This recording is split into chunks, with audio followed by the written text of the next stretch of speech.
Hey everybody, back with another segment of the top 25 stories of 2010. Here with Simon Borg, I'm Nick Fershon. Simon, we're going to start at number 13. MLS has a new superstar and a new Golden Boot winner. It's Chris Wondolowski. Yeah, the San Jose Earthquakes forward finally got a shot to start matches and really put his finishing skills on display. And he won the MLS Golden Boot at the end of the season, but not before a hat trick in the second to last game at home against Chivas USA, where he comes off the bench as a sub and nets a hat trick. Are you kidding me? He comes out of nowhere, gets that hat trick, puts himself in position to get a goal in the very last game, and nips Edson-Buddle for the Golden Boot. Yeah. Well, certainly a breakout year for Chris Wondolowski out in San Jose. For number 12, we're going to head down to Los Angeles. It's the plight of the LA Galaxy. Certainly a white-hot start for the Galaxy this season, and they end up hanging on for the Supporters' Shield. They started 12 games unbeaten, the Galaxy did, and they did it in very dominant style. They would get an early lead, thanks in part to Buddle, and then they would know how to lock it down. So many shutouts in that span, but then, you know, the World Cup and Donovan and Buddle going out to the World Cup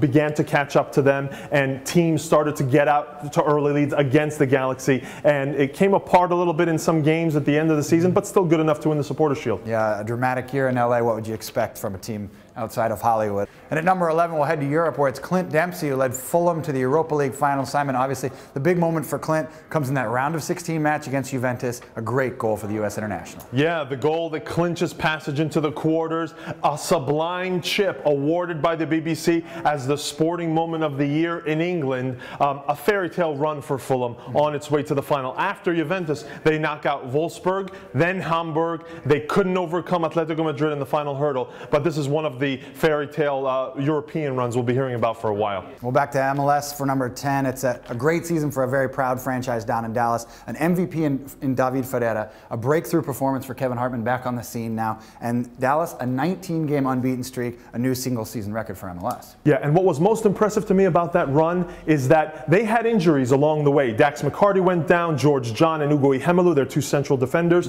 but they found a way, Schellas Hyndman did, to sprinkle in the rookies, and the rookies gave an important contribution there to keep that streak going. They incorporated a new forward in Milton Rodriguez, so very impressive. They were really able to do it as a squad. Yeah, at number 9, a year of expansion here in MLS. We know about Portland and Vancouver. We also found out that in 2012, we're getting a new team in Montreal. Yeah, and the expansion announcements over the last couple of years have come hot and heavy here. Montreal, what many fans are waiting for is this rivalry now with Toronto and Vancouver. Those Toronto fans, they're already really salivating at the chance to face Montreal. That is shaping up to be a really, really big rivalry. And finally, at number 8, it's the influx of designated players. This is the year we saw a handful of guys coming in. You're talking about Blaise Nkufo and Nedy Castillo and Giovanni and Alvaro Fernandez. All this new talent into the league. It made for a wild summer. Yeah, we saw a couple of interesting things with the DPs. First, you had a World Cup player, and Alvaro Fernandez had just come off the World Cup with Uruguay. They finished third in the World Cup, and here he is joining the Seattle Sounders. Then you had a guy like Nedy Castillo, big name from Mexico, and you had teams that you wouldn't equate with DPs necessarily, the smaller markets, like San Jose, getting a guy in like Giovanni, who really carried them into the playoffs. So a lot of interesting developments there. There are a couple of DPs, though, that we're going to have to wait until 2011 to see if they fully pan out. Nedy Castillo really needing more time. Well, there you have it, numbers 13 through 8 on our top 25 stories of 2010. Stay tuned to MLSsoccer.com as the countdown continues.